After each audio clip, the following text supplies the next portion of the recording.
श्रवण करेंगे श्रीमद् भागवतम के अंतर्गत द्वितीय स्कंद सप्तम अध्याय और अष्टादश श्लोक 18 नंबर श्लोक से आज हम प्रारंभ करेंगे। ओम नमो भगवते वासुदेवाय। ओम नमो भगवते वासुदेवाय। ओम नमो भगवते वासुदेवाय। नार्थो बलेरायमुरु क्रमपादशौच मापा मापः शिखा धृतवतो विबुधाधिपत्यम् यो वै प्रतिश्रुतमृतेन चिकीर्षदन्य दात्मानमंग मनसा हरये अभिमेने।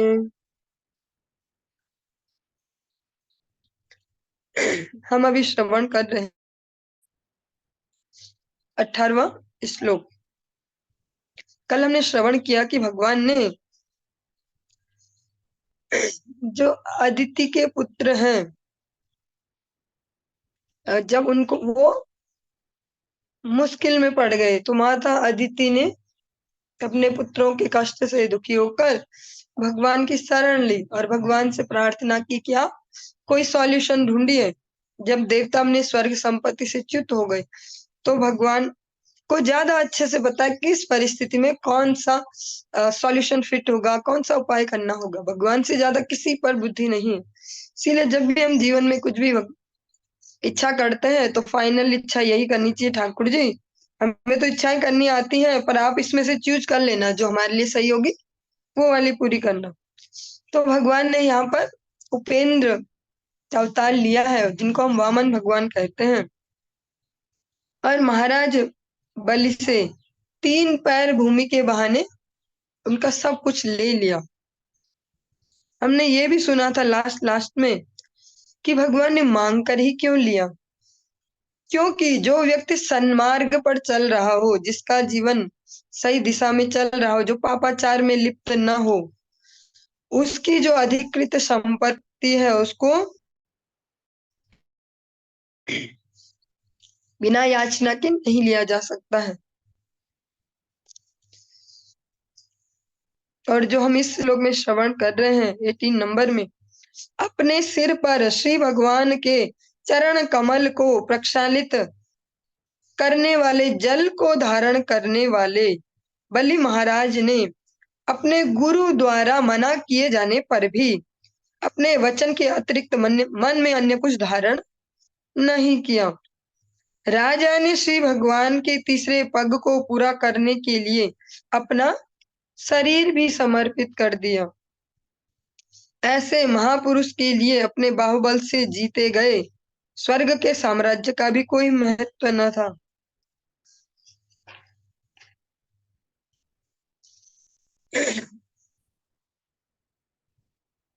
चलिए हम इसका थोड़ा सा एक्सप्लेनेशन को भी श्रवण करते हैं। बलि महाराज को इतना बड़ा भौतिक त्याग करने के बदले में श्री भगवान की दिव्य कृपा प्राप्त करने से वैकुंठ लोक में स्थान प्राप्त हुआ था, जहाँ शाश्वत भोग की उतनी ही तथा अथवा उससे भी अधिक सुविधाएं उपलब्ध थी। अतः बाहुबल से जीते गए स्वर्ग के राज्य को त्याग करके उन्होंने कुछ खोया नहीं। जैसे हमें लगता है कि अगर भगवान की सेवा में कुछ दे दें हम तो कम तो नहीं हो जाएगा। अधिकतर इस प्रकार से चिंतन करते हैं भक्त लोग कि अरे इतना तो हमारा बजट नहीं है और ऐसे होगा, फिर ये वाली सेटिंग ये सब बिगड़ जाएगी। लेकिन राजा बलि का जो एग्जाम्पल है थोड़ा एक्सट्रीम एग्जाम्पल है। उन हम तो अपने देखते हैं कि जो हमारे पास एक्स्ट्रा हो उसमें से हम क्या इन्वेस्ट कर सकते हैं या भगवत सेवा में, गुरु वैष्णव सेवा में। राजा बलि का तो जो नेसेसरी भी है, जीवन धारण के लिए भी जो नेसेसरी है, वो सब कुछ भी छीन लिया गया है। उनका शरीर भी ले लिया भगवान ने, क्योंकि उन्होंने जब उनके पास भूमि बची नहीं तो उनकी धर्म पत्नी ने उनको एडवाइस किया। धर्म की जो पत्नी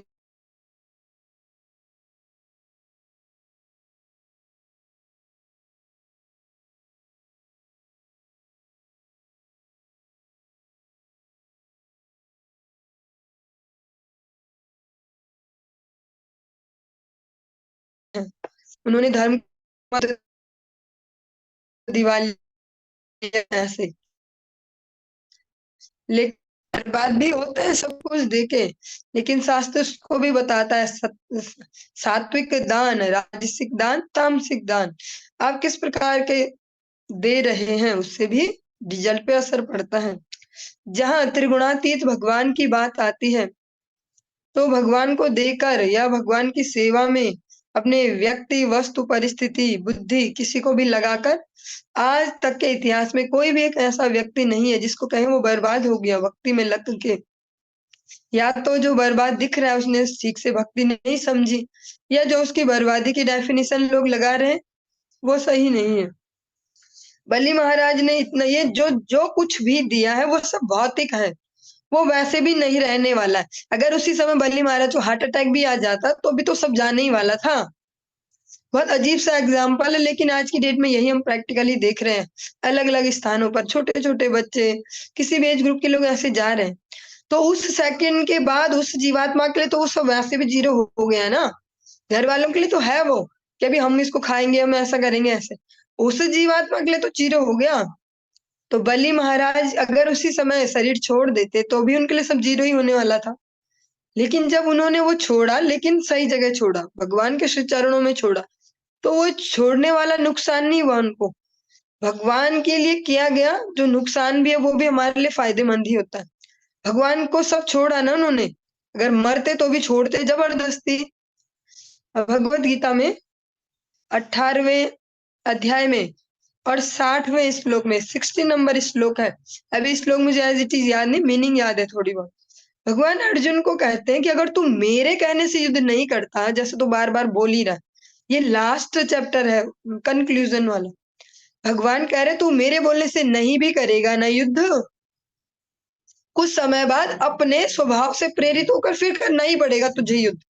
मेरे कहने से नहीं करेगा, ठीक है, कुछ टाइम बाद तेरा अपना ही स्वभाव तुझे फिर उछाल मारेगा, कर युद्ध, फिर करेगा तू युद्ध। तो अगर भगवान को सरेंडर नहीं कर रहे हम, जो भी अपना कोई भी गुण है, कोई हमें योग्यता है, समय है, धन है, या कोई सी भी सेवा है, अगर हम नहीं कर रहे इन्वेस्ट, वो वैसे भी जीरो होने वाला है, पर तब वो हमारे कुछ काम नहीं आएगा, कोई फल नहीं देगा हमें।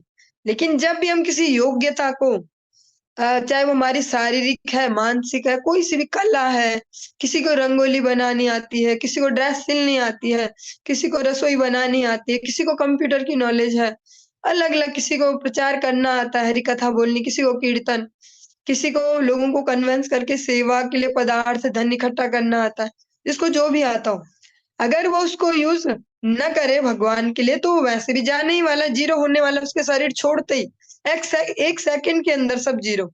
लेकिन अगर उसने समय रहते वही सब इन्वेस्ट कर दिया भगवान के चरणों में, तो वो अक्षुण हो जाएगा, कभी च्युति नहीं होगी, अच्युत हो जाएगा वो सब कुछ। अब वो उसको कभी भी ले पाएगा, हर शरीर में उसका रिजल्ट ले पाएगा। अभी इस शरीर में ही हमें लग रहा है ठाकुर जी के लिए ऐसे करने से कुछ हमें कंगाली ना आ जाए, ठाकुर जी के लिए अगर हमने 1 घंटा निकाल दिया, हम 1-2 लोगों को कन्विंस करने लगे कि आप एकादशी करो, कहीं हमारा टाइम वेस्ट ना हो जाए, कहीं हमारा यूट्यूब चलाने का टाइम कम ना हो जाए, कोई वीडियोस नहीं देख पाएंगे हम, कोई मजा नहीं कर पाएंगे, फेसबुक नहीं चला पाएंगे। लेकिन ऐसा नहीं है, अगर भगवत सेवा से बचा रहे किसी चीज को कपटता से जबरदस्ती, तो हमको विनाश की ओर ले जाएगी हमारे। भले ही हम यथार्थ सेवा छोड़ के सो कॉल्ड सेवा कर रहे हैं, कि भैया हम फेसबुक पे भी तो वीडियोस ही देख रहे हैं, महाराजों के, संतों के, ऐसे देख रहे हैं, कीर्तन देख रहे हैं, वही हमें खड्डे में ले जाएंगे। क्योंकि जब हमें अभी क्षमता है तो हम क्यों ना प्रत्यक्ष सेवा करें, प्रत्यक्ष क्यों नहीं आस पड़ोस में किसी एक व्यक्ति को ऐसे देखते हैं जिसको हम कुछ हरि कथा अपने मुंह से सुनाए और कन्विंस करें एकादशी के लिए, उसे छोड़ के कपट भक्ति करेंगे, फेसबुक पे चलाएंगे, वहां का कीर्तन देखेंगे, वहां का ये करेंगे, वहां का वो, तो फिर काम नहीं आएगा, वो नीचे ही ले जाएगा हमें। फिर वो साधु संग नहीं, और फेसबुक की लत हो रही है वो, कि हम भजन देखते हैं इसमें, हम ये देखते हैं इसमें, हम कथा देखते हैं, टीवी दिन भर चलती है हमारे घर में, हम कथाएं सुनते हैं, इस कथावाचक के उस कथावाचक के, हम भक्त हो गए। बलि महाराज ने भगवान को सब कुछ दे दिया, जो भी उनका भौतिक है। क्या उससे उनका कोई नुकसान हुआ? क्या एक सेकंड का भी उनका कुछ नुकसान हुआ? उनको उससे भी ज्यादा और कह सकते अच्युत अक्षुण, हमेशा रहने वाली, कभी न नष्ट होने वाली शाश्वत संपत्ति प्राप्त हुई। उनको भगवान का वैकुंठ लोक प्राप्त हो गया, और जो सुख सुविधाएं जो भोग यहाँ थे उनसे भी उच्च क्वालिटी के सतोगुण वाले त्रिगुणातीत वही सारे भोग वहां भी उपलब्ध हो गए। जैसे इस जगत में हम कुछ भी करेंगे, यहाँ इज्जत मिलेगी, लेकिन उससे घमंड आएगा। भक्ति राज्य में कुछ सेवा करेंगे, भक्त लोग जो प्रेम करेंगे, इज्जत करेंगे, अगर हम ईमानदारी से भजन में लगे, सेवा में, तो घमंड नहीं आएगा। अतः बाहुबल से जीते गए स्वर्ग के राज्य को त्याग करके उन्होंने कुछ खोया नहीं था। जिन्होंने अपने भुजाओं के ताकत से स्वर्ग जीता, वही तो दिया भगवान को, तो उनका कुछ गया नहीं। दूसरे शब्दों में, जब भगवान किसी की गाढ़ी कमाई को छीन कर बदले में शाश्वत जीवन के लिए अपनी दिव्य भक्ति, आनंद और ज्ञान प्रदान करते हैं, तो इसे ऐसे शुद्ध भक्त पर श्री भगवान की विशेष कृपा समझनी चाहिए। थोड़े से टफ शब्द भी हो सकते हैं, और टफ भी उसके लिए होंगे जो समझ पाएगा, जिसको समझ में नहीं आएगा उसके लिए तो सरल ही है। जब भगवान किसी की गाढ़ी कमाई को छीन कर बदले में जो जड़ है, उसके पास जो भी संग्रह है, पदार्थ है, व्यक्ति है, वस्तु है, परिस्थिति है, अनुकूलता, जो भी कुछ है जो भौतिक है, उसको जब भगवान छीन लेते हैं और शाश्वत जीवन के लिए अपनी दिव्य भक्ति, आनंद तथा ज्ञान प्रदान करते हैं, तो इसे ऐसे शुद्ध भक्त पर श्री भगवान की विशेष कृपा समझनी चाहिए। भौतिक संपत्ति चाहे कितनी ही मोहक क्यों न हो, कभी स्थायी नहीं हो सकती, नॉट परमानेंट। अतः मनुष्य को चाहिए कि स्वेच्छा से ऐसी संपत्ति का त्याग कर दे, अन्यथा, जो हम शुरू में डिस्कस कर चुके हैं, इस शरीर का त्याग करते समय उसे इस संपत्ति को छोड़ना ही पड़ता है। इसको अगर सरल शब्दों में समझे, जो महाराज बलि का प्रसंग है, जब तक हम होश में है ना, जब तक हमारे हाथ पांव ठीक है, बुद्धि ठीक है, तब तक जो कुछ भी हमारे पास है, हम कुछ ऐसी व्यवस्थाएं बनाएं, उसको ऐसा इन्वेस्ट करके जाएं कि उसका रिटर्न अब हम हर बॉडी में ले पाए। यही तो मनुष्य जीवन का लाभ है। मनुष्य जीवन ही एकमात्र ऐसा जीवन में जिसमें हम हर जीवन को सेट कर सकते हैं। इसी जीवन को नहीं, हर जीवन को सेट कर सकते हैं, इसके बाद वाले भी। जैसे हमें इस शरीर में जो भी योग्यताएं मिले हैं, कि भैया इनको बहुत सुंदर बोलना आता है, या गाना आता है, या कंप्यूटर बहुत बढ़िया आता है, या जो जो भी क्वालिटी, अगर अभी हमने उसे अच्छे से गुरु वैष्णव भगवान की सेवा में लगा दिया, तो अगर उसको हम यहाँ किसी जॉब में भी लगाते हैं तो वहां से भी रिटर्न आता है, लेकिन वो रिटर्न उतना ही आते जा रहा है जितना हम करते जा रहे हैं, और जड़ है वो भी नष्ट होना ही होना है किसी न किसी बहाने। उसी सेवाओं को जब गुरु वैष्णव सेवा में लगाते हम, तो वो अक्षुण हो जाते हैं। उनका रिटर्न फिर हर शरीरों में आएगा, जहां जहां भी जाएंगे, जिस जिस भी लोक में जाएंगे। इसका इनका अर्थ ये नहीं है कि इस जगत में जो भी आप कर रहे हैं उससे हतोत्साहित करना। इसका एक ही लक्ष्य है कि आपको प्रोत्साहित करना भगवत हरि गुरु वैष्णव सेवा में। जो भी आप, कोई किसी के पास भी कोई भी योग्यता है, वो उसको हरि गुरु वैष्णव सेवा में अवश्य लगाएं, तभी वो बुद्धिमान कहलाएगा। बुद्धिमान मनुष्य जानता है कि समस्त भौतिक संपत्ति नाशवान है, और इसका सर्वोत्तम उपयोग यह है कि इसे श्री भगवान की सेवा में अर्पित कर दिया जाए। बेस्ट यूज क्या है? भगवत सेवा में यूज किया जाए, जिससे श्री भगवान प्रसन्न होकर उसे अपने परम धाम में स्थायी निवास दे सके, भगवान उसको अपने घर में जगह दे दे। इससे बड़ा इन्वेस्टमेंट क्या हो सकता है, इससे अच्छा इन्वेस्टमेंट। इसका हम प्रैक्टिकल एग्जांपल भी लेते हैं। ऐसे सुन के लगेगा कि कहीं ये हमें क्या सिखाना चाह रहे हैं या कहाँ ले जाना चाह रहे हैं। जैसे हम देखते हैं अपने गुरु वर्गों के जीवन में, चाहे हम गुरुदेव के जीवन में देखते हैं, उनके अनेक अनेक गुरु भ्राताओं के जीवन में देखते हैं, या उससे भी ऊपर में परम गुरुदेव वाली लाइन में देखते हैं, प्रभुपाद के जीवन में देखते हैं, ठाकुर भक्ति सिद्धांत सरस्वती गोस्वामी ठाकुर प्रभुपाद के जीवन में, भक्ति विनोद ठाकुर के जीवन में, इन सब ने, ये सब हाईली की जो है हाईली क्वालिफाइड पर्सन से, हर प्रकार से अकल सकल विद्या सब कुछ इनके पास भरपूर था, लेकिन उन्होंने उसको संसार में नहीं लगाया, अगर इनमें से ये सारे लोग अगर इसको संसार में लगाते तो अच्छे-अच्छे मोटिवेशनल स्पीकर बनते, खूब सारे पैसे कमाते, अच्छी-अच्छी कंपनियों में सीईओ या जो-जो भी कह सकते हो बनते, खूब इनकम करते या खूब सारी कंपनियाँ खोलते। जिन्होंने इतने-इतने मठ खोले, चलाए, तो इतनी-इतनी कंपनियाँ भी तो खोल सकते थे। उन्हें तो आती थी ह्यूमन साइकोलॉजी सब कुछ ही। इस तरीके से समझने का प्रयास करते हैं, शायद ईज़ी हो पाए। तो लेकिन उन्होंने अपनी वो जो सारी योग्यताएँ हैं, वो इधर क्यों लगाई? वहाँ क्यों नहीं लगाई? क्योंकि वो सब बुधा भाव समन्विता बुद्धिमान थे।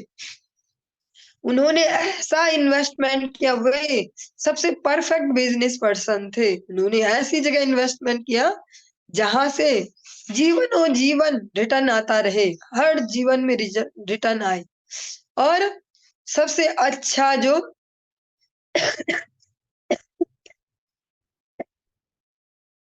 हरि बोल सबसे अच्छा जो लाइफ इंश्योरेंस है, वो करवा लिया उन्होंने। भगवान के धाम में ही रिजर्वेशन करवा लिया, वहाँ अपनी सीट पक्की कर ली। जबकि हम देखते हैं इन सब में इतनी सारी क्वालिटीज़ हैं। गुरुदेव को देखते हैं उनको सबको झेलना भी आता है, झेलना ही बोलेंगे, हम सबको भी वो झेल रहे हैं। कभी नहीं बोलते तुम ऐसे, तुम तैसे। मतलब उन्हें ह्यूमन साइकोलॉजी भी अच्छे से आती है, कैसे किसी को हैंडल करना, टैकल करना, टॉलरेट करना। मैनेजमेंट के सारे गुण हैं, टॉलरेशन होना चाहिए, लीडरशिप में जो क्वालिटीज़ होनी चाहिए।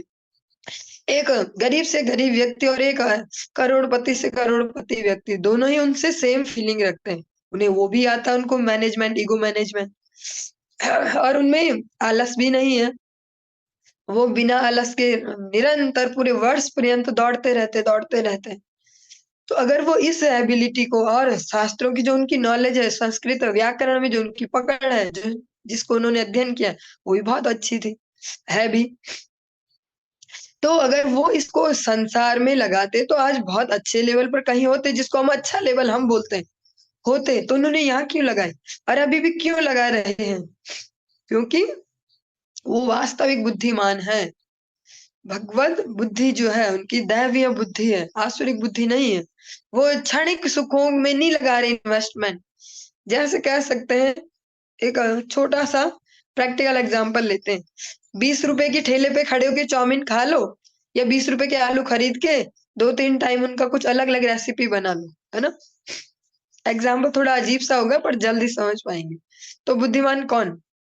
वो जो ₹20 की ठेले पे खड़े होके बिना भोग की और जो अंदर जाके क्या-क्या नुकसान करेगी, ऐसे चाउमीन खा ले पर थोड़ी देर मज़ा तो बहुत आया ना, यहाँ पे बहुत टेस्टी लगा। एक वो है जिसने उसी ₹20 के आलू खरीदे, 3 टाइम अलग प्रकार के कभी उनसे फ्रेंच फ्राइज़ बना दिए, कभी आलू का ऐसा बना दिया, कभी आलू का रसा, कुछ भी जो भी किया हो। भगवान को भोग भी लगाया, पेट भर के खाया भी और नुकसान भी नहीं हुआ उससे। तो ऐसे ही डिसीजन मेकिंग जीवन में करनी होती है। बली महाराज ने यही किया। उनकी जो धर्म पत्नी है उन्होंने उनको ऐसे ही इनकरेज भी किया, ऐसे ही डिसीजन मेकिंग के लिए कि आपके पास जो कुछ है वो तो नष्ट होने ही वाला है, क्यों ना उसे ऐसी जगह इन्वेस्ट कर दें। और जो इसमें एक थोड़ा-सा इम्पोर्टेंट पॉइंट है, बली महाराज ने अपने गुरु द्वारा मना किए जाने पर भी उनके गुरुदेव जो हैं शुक्राचार्य, उन्होंने तो मना किया, ऐसा मत करो। फिर भी उन्होंने माना नहीं। क्यों नहीं माना? जबकि गुरु त्याग करना तो बहुत बड़ा पाप है ना, लेकिन उन्होंने क्यों किया उनके वचनों का त्याग? तो जब वचन ही त्याग दिए तो उनका भी त्याग हो गया। क्यों? क्योंकि वास्तविक गुरु कौन है? जो भगवत चरणों में अनुगत है, जो भगवत भक्ति में हमें लगाए, भगवत सेवा में हमें लगाए। गुरु वही नहीं है कि जो बस गुरु कहलाता है और हम मानते हैं जिसे गुरु। गुरु का प्रधान लक्षण है कृष्णैक शरण। भगवान नारायण में भगवान नारायण में जिसकी अविचल भक्ति हो उसे कहते हैं गुरु। तो बलि महाराज को इसलिए गुरु त्याग का भी पाप नहीं लगा, क्योंकि जो उनके गुरुदेव हैं वो खुद ही कह रहे हैं कि ये विष्णु है, ये नारायण है। तुझे छलने आए हैं ये बलि, ये नारायण है, इसे वामन मत समझ। ये अभी कितना बड़ा हो जाएगा तुझे नहीं अंदाजा, ये तुझे छल रहा है। गुरु ये जान रहे हैं ये भगवान है, फिर भी स्ट्रांगली मना कर रहे हैं, मत दे इसे। तो महाराज बलि बुद्धिमान थे, भक्त के वंश में उन्हें जन्म मिला है, प्रहलाद महाराज के पोते हैं। तो वो बात पकड़ गए, वो सूक्ष्म बात। जब भगवान ही है, ये आप बता भी रहे हो ये भगवान है, तो फिर मना क्या, क्या डरना, फिर इनको समर्पित करने से क्या डरना। इनको देकर मैं बर्बाद हो भी जाऊं तो वो बर्बादी के अंदर नहीं आएगा, वो आबादी में ही आएगा। इसलिए उन्होंने गुरु वाक्यों को भी छोड़कर भगवान को सब दिया।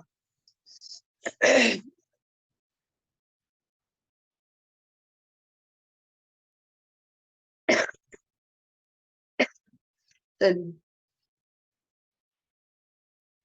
तुभ्यं च नारद भृशं भगवान विवृध भावेन साधु परितुष्ट उवाच योगम ज्ञानं च भागवत मात्म सतप्त सत्तत्वदीपं यद्वासु देव शरणा विदुरजसैव। 19 नंबर श्लोक।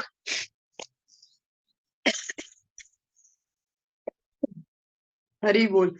हे नारद, तुम्हें श्री भगवान ने अपने हंसावतार में ईश्वर के विज्ञान तथा दिव्य प्रेममयी सेवा के विषय में शिक्षा दी थी। वे तुम्हारी अगाध भक्ति से अत्यधिक प्रसन्न हुए थे। उन्होंने तुम्हें भक्ति का पूरा विज्ञान भी अत्यंत सुबोध, जिस प्रकार से जल्दी समझ में आए, सुबोध ढंग से समझाया था, जिसे केवल भगवान वासुदेव के प्रति पूर्ण समर्पित व्यक्ति ही समझ सकते हैं। ब्रह्मा जी नारद जी को कहते हैं, ये तो भगवान का वामन अवतार का हमने प्रसंग सुना। अब हंस अवतार, भगवान ने हंस अवतार जब ग्रहण किया तो ईश्वर के विज्ञान तथा दिव्य प्रेममयी सेवा के विषय में आपको शिक्षा दी थी, नारद जी को। और वे आपकी जो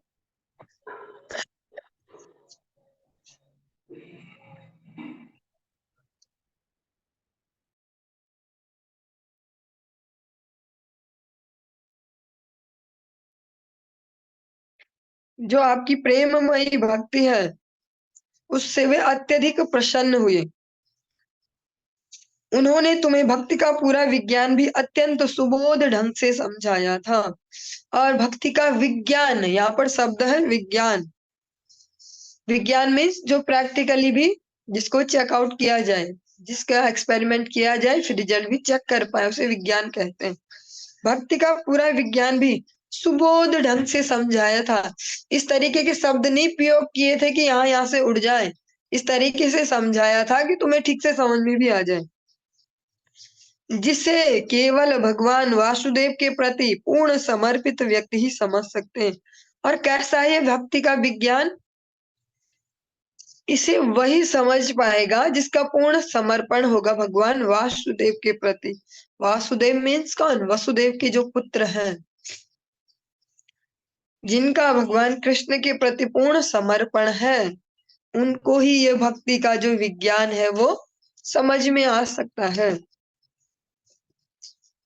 20 नंबर श्लोक को हम श्रवण करेंगे। चक्रम च दिक्ष्व विहतम दशसु स्वतेजो मन्वन्तरेषु मनुवंशधरो बिभर्ति दुष्टे दुष्टेषु राजसु दमं व्यदधात स्वकीर्तिं सत्ये त्रिपृष्ठ उसतीं प्रथयंश वित्रयः। श्री भगवान ने मनु अवतार लिया और वे मनुवंश के वंशज बन गए। उन्होंने अपने शक्तिशाली सुदर्शन चक्र से दुष्ट राजाओं का दमन करके उन पर शासन किया। समस्त परिस्थितियों में अबाध रहते हुए उनका शासन उनकी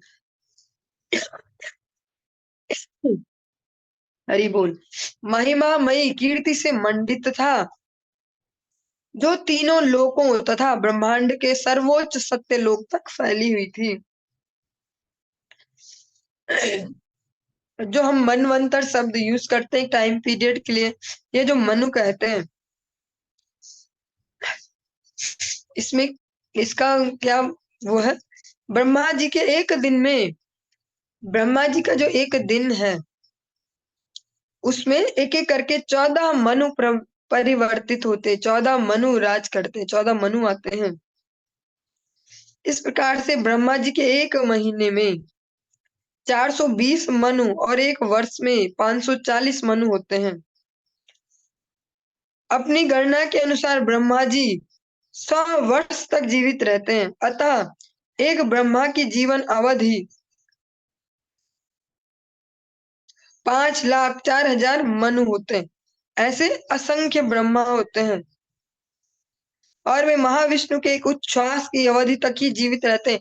महाविष्णु जो है वो एक सांस बाहर छोड़ रहे हैं, ले रहे हैं, इतनी देर तक ही जीवित रहते हैं। इस प्रकार हम कल्पना कर सकते हैं कि समस्त भौतिक संसार श्री भगवान के चतुर्थांश शक्ति के ही बराबर होते हैं, एक चौथाई। उनमें श्री भगवान के अवतार किस प्रकार कार्य करते हैं। मनवंतर जो अवतार है वो चक्रधारी पूर्ण पुरुषोत्तम भगवान के समान शक्ति से विभिन्न ग्रहों के दुष्ट शासकों को दंडित करते हैं, जो सुदर्शन चक्र से दुष्टों को दंड देते हैं। मनवंतर अवतार श्री भगवान की दिव्य महिमाओं का प्रसार करते हैं।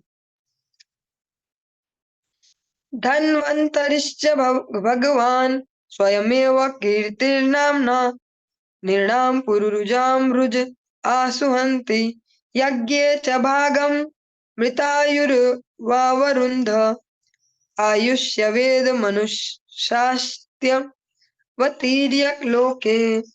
अपने धन्वंतरी अवतार में श्री भगवान अपने साक्षात यश द्वारा निरंतर रुग्ण रहने वाले जीवात्माओं के रोगों का तुरंत उपचार कर देते हैं। जब धनतेरस की तिथि आई तो बहुत सारे लोगों ने स्टेटस लगवाए इधर उधर धनवंतरी जी के आने के। तो जो धनवंतरी है ये भगवान के ही अवतार हैं। निरंतर रुग्ण रहने वाले जो लंबे समय तक रोगी रहते हैं, ऐसी जीवात्माओं के रोगों का तुरंत उपचार कर देते हैं और उनके कारण ही सभी देवता दीर्घायुष्य प्राप्त करते हैं। स्पष्ट है उनकी वजह से ही सारे देवता लंबे समय तक स्वस्थ रहते हैं। इस प्रकार श्री भगवान सदा के लिए महिमा मंडित हो जाते हैं। उन्होंने यज्ञों में से भी एक अंश निकाल लिया और उन्होंने ही विश्व में औषधि विज्ञान जो आयुर्वेद उसका प्रवर्तन किया। तो फाइनली हम ये देखते हैं कि हमारे जीवन का कोई सा भी एंगल है, स्वास्थ्य से लेके, धन से लेके, मन के स्वास्थ्य से लेके और बुद्धि के स्वास्थ्य से लेके, रिलेशनशिप से लेके, हर कुछ भी हम अपने जीवन को देखें तो वे सारे के सारे फाइनली रिलेट करते हैं भगवान नारायण से, भगवान कृष्ण से। क्योंकि अगर हम स्वास्थ्य की बात करें तो जो स्वास्थ्य को देने वाले, जो देवताओं को भी स्वास्थ्य दे रहे वो कौन है? धन्वंतरी। और वो कौन है? भगवान के स्वयं अवतार। हम कुछ भी देखते हैं धन से रिलेटेड देखते हैं तो लक्ष्मी लक्ष्मी सारी दुनिया करते रहती है। लक्ष्मी लक्ष्मी, कन्याएं पैदा होती है, लक्ष्मी पैदा होगी, लक्ष्मी लक्ष्मी, सबको पैसा पैसा।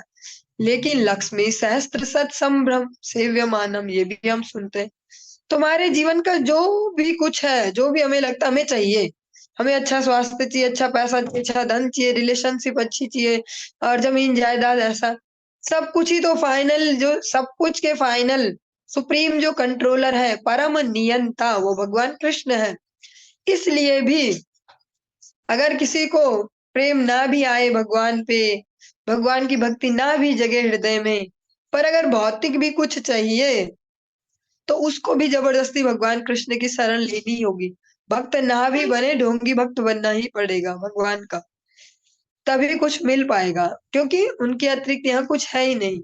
मत्ता पर तरम नान्यत किंचिदस्ति धनंजया, मेरे कंट्रोल के अतिरिक्त और कुछ है ही नहीं, कोई ऐसा है ही नहीं जो मेरे अलावा तुम्हें दे दे। जो देगा ना मेरे अलावा, जो भी तुम्हें देगा, भगवान कहते हैं वो हिडन कॉस्ट लेगा।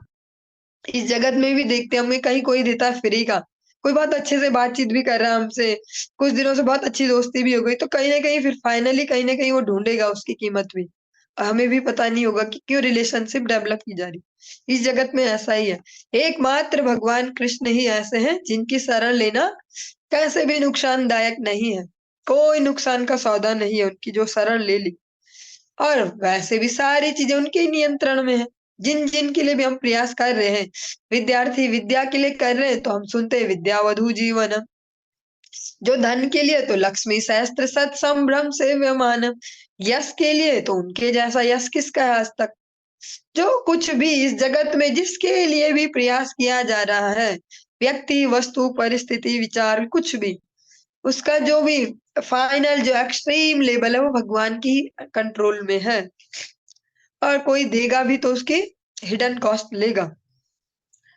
क्षत्रम क्षयाय विधिनोपभृतम महात्मा ब्रह्म भृगुच्छ गुज्ज तपथम नरकार्तिलिप्सु उद्धन्त्य साववनिकण्ठ कण्टकमुग्रवीर्य स्त्री सप्त कृत्वा उरुधार परश्व धेन। जब शासक वर्ग जो क्षत्रिय के नाम से जाने जाते थे, परम सत्य के पथ से भ्रष्ट हो गए, जब वो निरंकुश हो गए, धर्म के कंट्रोल में भी नहीं है और नरक भोगने के पात्र हो गए, ऐसे कृत्य करने लगे कि हम नरक ही जाएंगे फाइनली। जैसे हमने कल शाम की कक्षा में थोड़ा बहुत उसका एक सीन देखा था। तब श्री भगवान ने परशुराम ऋषि का अवतार लेकर उन अवांछित राजाओं का उच्छेद किया जो पृथ्वी के लिए कंटक बने हुए थे। इस तरह उन्होंने अपने तीक्ष्ण फरसे द्वारा क्षत्रियों का 21 बार उच्छेदन किया। जब हम इसको नॉर्मली सुनते कि परशुराम जी आए, उन्होंने 21 बार क्षत्रिय विहीन की धरती, तो लग सकता है कि ये कहीं ब्राह्मण और क्षत्रियों का युद्ध तो नहीं है कि परशुराम जी तो ब्राह्मण हैं और उन्होंने सोचा कि भैया सारे क्षत्रियों को निपटा दो। जैसा हम देखते हैं राजनीतिक जीवन में या सामाजिक व्यवस्थाओं में भी पड़ोसी पड़ोसी के बारे में पूछताछ की जाती है, अच्छा ये किधर के हैं, वहां के क्या है, ये अच्छा यहाँ के ऐसे ऐसे। तो हमें यही लगेगा रे परशुराम जी ने 21 बार क्षत्रिय मारे, वो ब्राह्मण थे और ब्राह्मणों के और क्षत्रियों की शायद झगड़ाबाजी है इसलिए मार दिए। लेकिन वो ऐसे क्षत्रिय नहीं है कि जिनके, ऐसे ब्राह्मण नहीं है कि जिनकी बुद्धि खराब है, वे स्वयं भगवान के अवतार हैं। उन्होंने ऐसे निरंकुश राजाओं का वध किया जो अपने कार्यकलापों से नरक के लिए, नरक की ओर जिन्होंने अपनी दिशा बना ली थी, उनको नरक जाना ही था। तो भगवान ने जब उनको वध किया तो कम से कम वो उस निम्न गति से बच गए। और जो धरती है, जब हमने महाराज परीक्षित को देखा कि वो धर्म और पृथ्वी इन दोनों की बातचीत सुन रहे हैं, तो धरती यही तो कहती है जो भगवत विमुखता है वो नहीं पचा पाती। मैं इनका मल मूत्र गंदगी ऐसा तैसा सब पचा लेती हूँ, लेकिन भगवत विमुखता नहीं पचा पाती।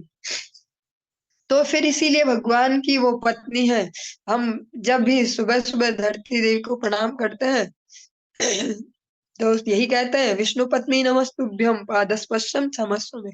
तो भगवान को फिर इंटरफेयर करना ही पड़ता है जब ऐसे निरंकुश शासक आ जाते हैं, धरती को तकलीफ होने लगती है। पृथ्वी के लिए कंटक बने हुए थे तो भगवान उन कांटों को फिर साफ करते हैं। इस तरह उन्होंने अपने तीक्ष्ण फरसे से, और भगवान ने यहाँ पर लिया अस्त्र फरसा जो बहुत स्पीड से फटाफट फटाफट सफाई करते जाए।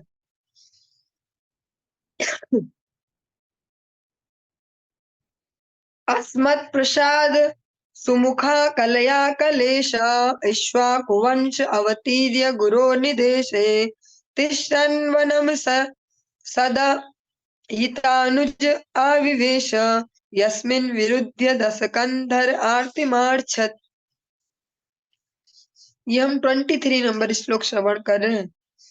इस ब्रह्मांड के समस्त जीवों पर अहेतु की कृपा के कारण, इस ब्रह्मांड पर समस्त जीवों पर, यहाँ पर भक्त नहीं कहा जा रहा, यहाँ पर मनुष्य नहीं कहा जा रहा, समस्त जीवों पर अहेतु की कृपा के कारण, बिना मतलब के कृपा है। एकमात्र भगवान और उनके अनुगत जन ही है जो बिना मतलब के कृपा करते हैं। वो निस्वार्थ कृपा करते हैं क्योंकि वो दयालु है, वो जीवों को देख के दयालु होते हैं। कृपा के कारण पूर्ण पुरुषोत्तम भगवान अपने पूर्ण अंशों सहित महाराज इक्ष्वाकु के कुल में अपनी अंतरंगा शक्ति सीता जी के स्वामी के रूप में प्रकट हुए। वे अपने पिता महाराज दशरथ की आज्ञा से वन गए और अपनी पत्नी तथा छोटे भाई के साथ कई वर्षों तक वहां रहे।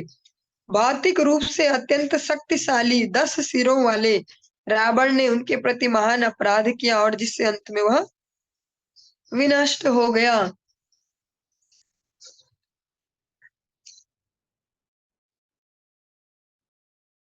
जिस प्रकार से जयदेव गोस्वामी भी दो दो जगह उन्होंने इस प्रकार से वर्णन किया है। जैसे हम सुनते हैं मंगल गीतम में भी,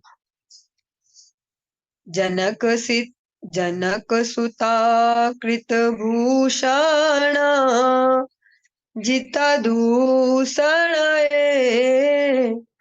समर समिता दस कंठ जय जय देव हरे।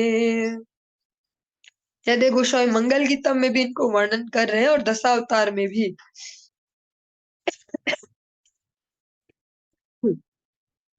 भगवान राम फिर इक्ष्वाकु वंश में आए, इक्ष्वाकु जी के कुल में, और महाराज दशरथ की आज्ञा से वन को गए।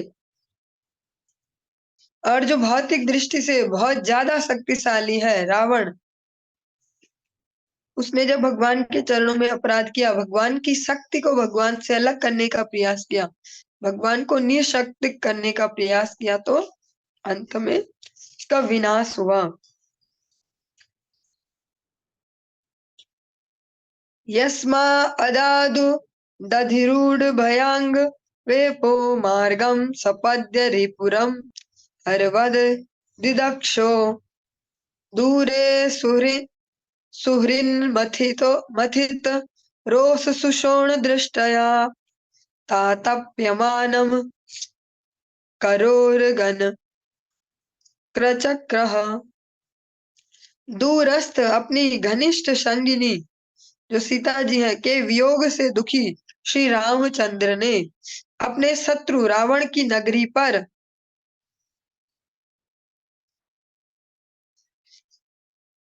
हर के जैसे ज्वलित लाल लाल नेत्रों से दृष्टि डाली।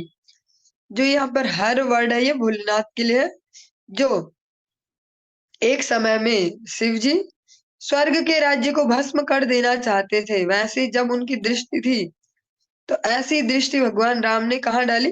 लंका पर, रावण की नगरी पर ज्वलित लाल लाल नेत्रों से दृष्टि डाली। महान समुद्र ने उन्हें भय से कांपते हुए मार्ग दे दिया, क्योंकि उसके परिवार के सभी जलचर सदस्य यथा मगर, मत्स्य, सर्प तथा घड़ियाल श्री भगवान के रक्त नेत्रों की क्रोधाग्नि से जले जा रहे थे। भगवान ने पहले अनुनय विनय किया, लेकिन समुद्र ने रास्ता नहीं दिया, तो भगवान ने अपने क्रोधित नेत्रों से उनकी ओर देखा। तो अथाह जल राशि में रहते हुए भी ध्यान से श्रवण करेंगे, वो तो समुद्र में है ना ये सारे जीव जंतु, लेकिन केवल भगवान ने देखा या उधर जिनकी बंक भ्रकुटी के भय से सागर सब तो उछलते देखा। भगवान राम ने टेढ़ी दृष्टि से अपने लाल लाल नेत्रों से केवल उधर देखा है, क्रोध से वो उस पानी में रहते हुए भी जलने लगे। जिनकी वो टेंशन ले रहा था कि आपको रास्ता दूंगा तो इनका क्या होगा, लेकिन आज वो उस पानी के अंदर है तब भी जले जा रहे हैं।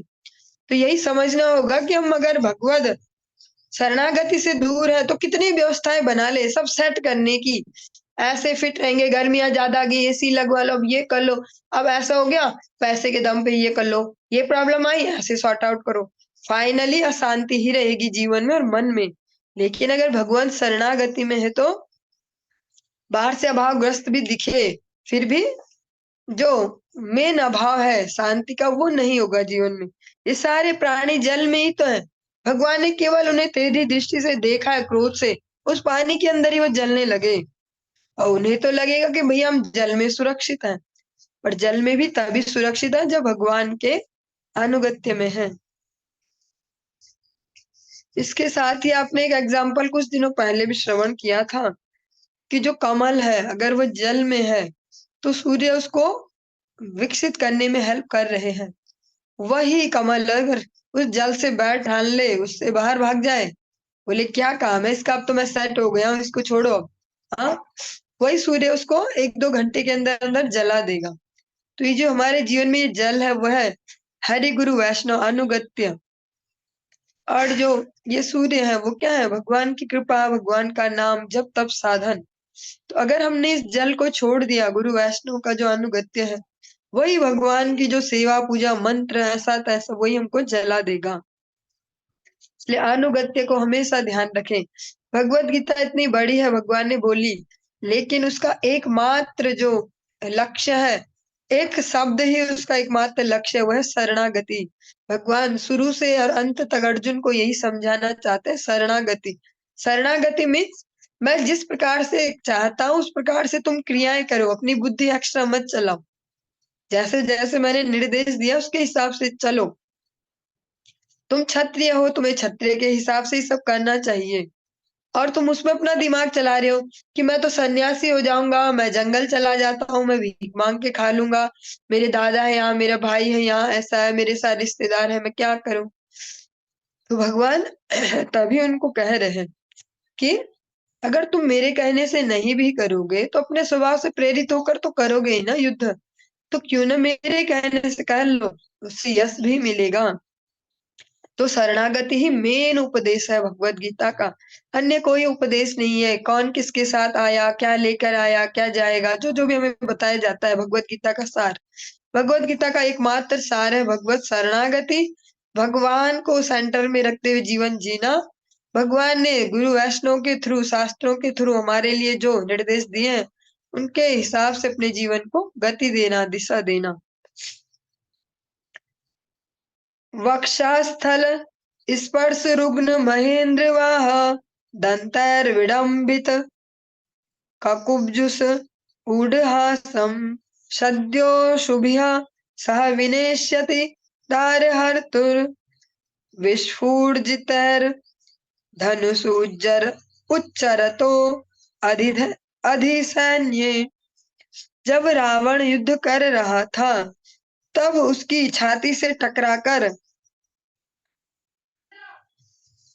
थोड़ी सी डिफरेंट सी बात है, शायद हम में से अधिकतरों ने सुनी ना हो यह घटना।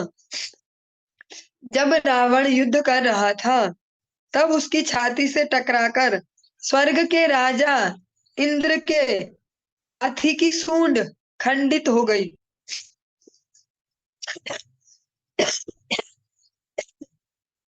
हरि बोल।